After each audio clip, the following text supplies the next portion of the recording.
We don't know whether there is life of any kind beyond Earth, but I think that the 21st century is the century in which we're going to answer that question.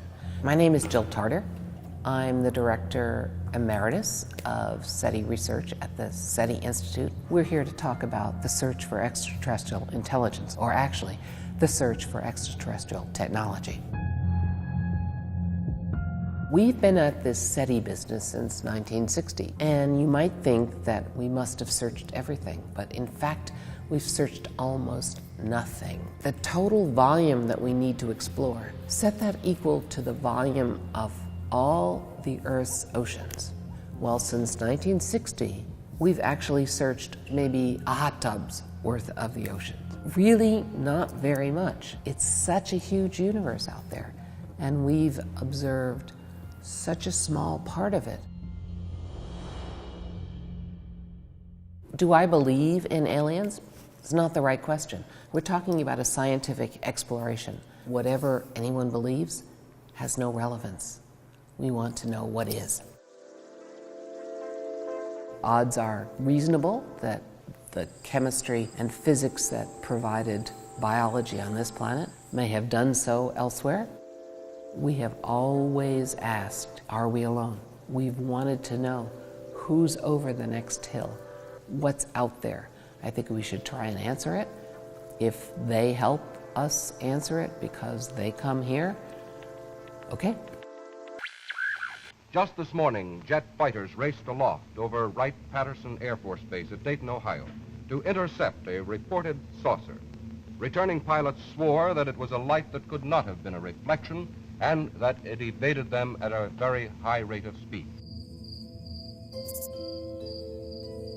Unidentified flying objects. They're there.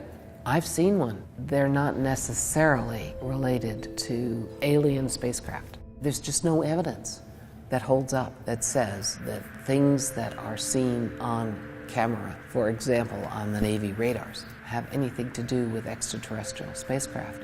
Well, if there's like it's rotating.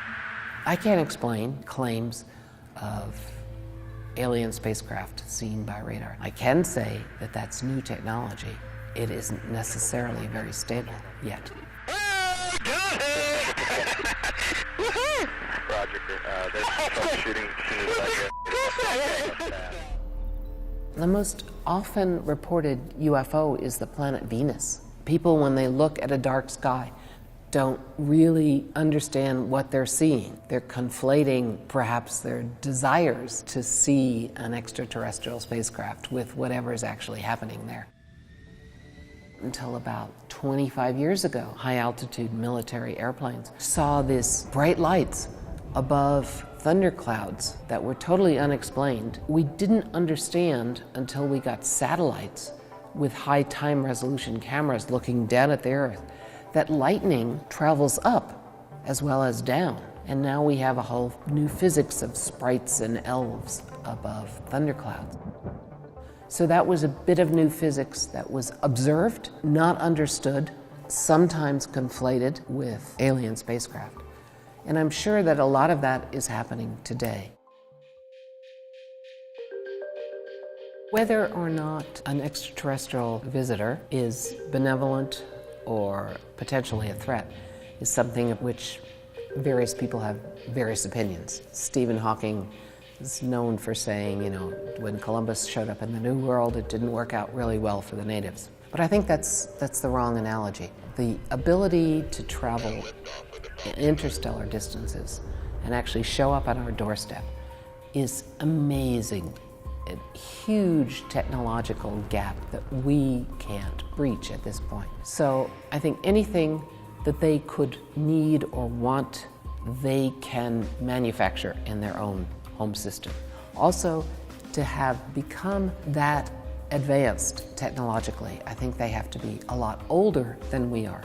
And I think they've had to outgrow the violent and competitive characteristic that probably was part of their infancy. I don't have any reason to worry about an older technology that manages to come here.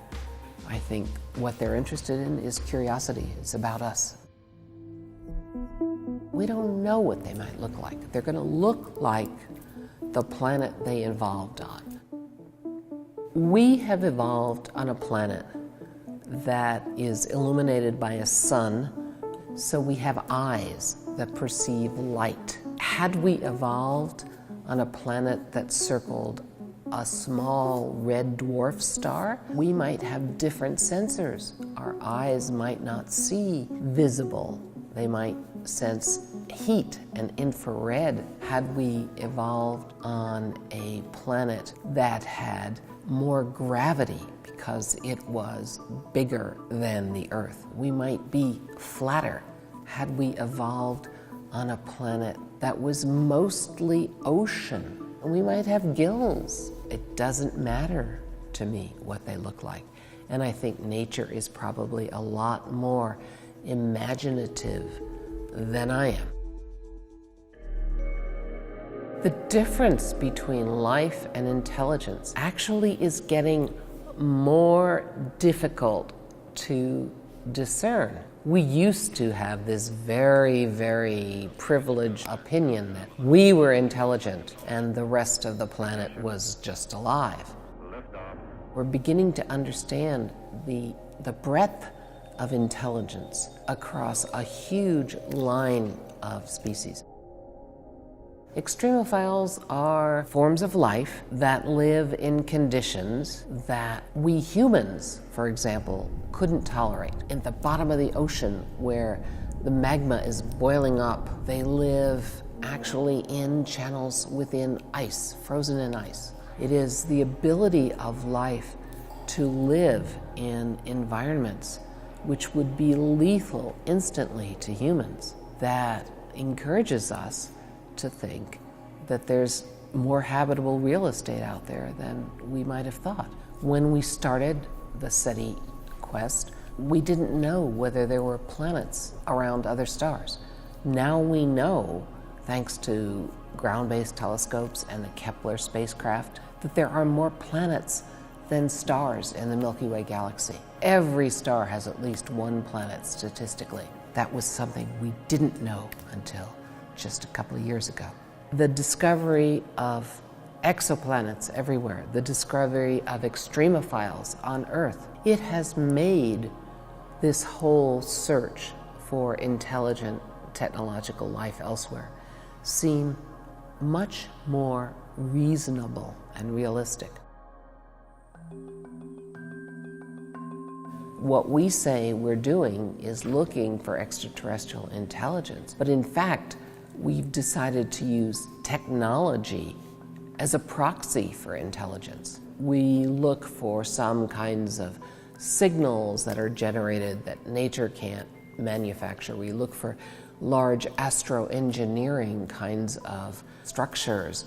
And we assume, if we found the technology, that there is some intelligent technologists who created it.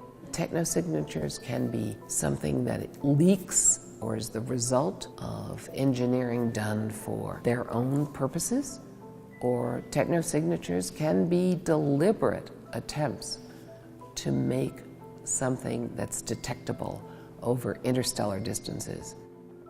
Astrobiologists tend to be interested in finding biosignatures, things that they can look for within our solar system, on Mars, on the moons of Jupiter and Saturn, that would indicate biology, biosignatures. If we talk about the moon or Mars or other planets in our solar system or beyond the solar system, no.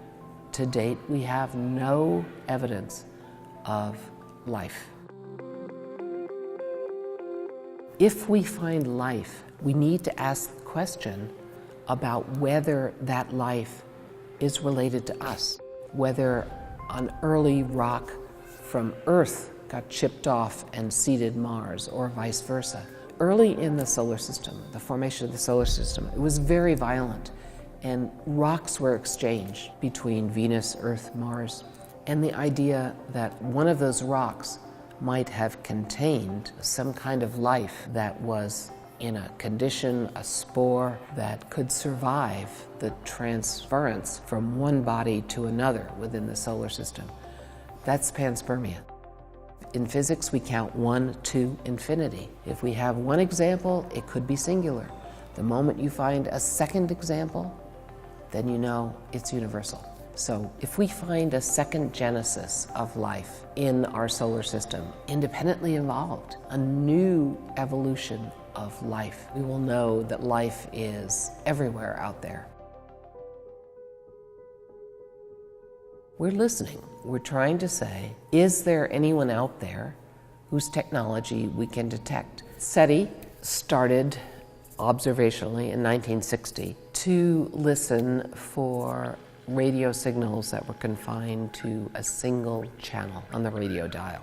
We have evolved from there, much broader receivers, bigger radio dials, many more channels, and we're listening for different kinds of patterns in frequency and time. In the future, we'll bring in artificial intelligence and neural networks to look for different kinds of patterns that aren't natural. We are listening. We are actually not transmitting deliberately at the moment. So there's a controversy in the SETI community about whether we should just listen or whether, in fact, it's necessary for us to deliberately transmit. I have a problem with the transmitting bit. We sometimes manage 2-year plans or 5-year plans, but we just can't manage 10,000-year plans. And I think if you're going to transmit, you have to do so with a determination that you're going to do it for a long time. It's something you've got to commit to, and I don't think we're grown up enough yet as a civilization to do that. But when and if we do become a long-lived, stable technological civilization, then I think transmission, continuous transmission in all directions or to a very large number of targets that are potentially habitable hosts for other civilizations, that becomes a plan that we take on in the future when we can commit to long-term planning. We're too young now. We should listen first, see what's out there. We've got lots and lots of problems on this planet. Why should we be spending any money at all on trying to find out whether there are other creatures out there? And the answer is because looking for life, an intelligent life beyond this planet, has the effect of holding up a mirror. And that mirror shows all of us on this planet, shows us all as the same. When compared to something else out there, we are all the same. And I think that this is incredibly important for our long-term future, because the challenges on this planet that we face do not recognize national boundaries. They are challenges that are going to have to be worked on globally in a cooperative fashion. And so the more that we see ourselves, not as individuals, not as Americans, not as Europeans, not as Chinese, the more that we see ourselves as earthlings, as humans, the more likely we are to be able to find a way to manage these global challenges. So I think SETI, even if we never detect evidence of someone else, I think thinking about it, talking to people about it, getting the world to encompass that sort of cosmic perspective is something that will help us manage to get to a long future.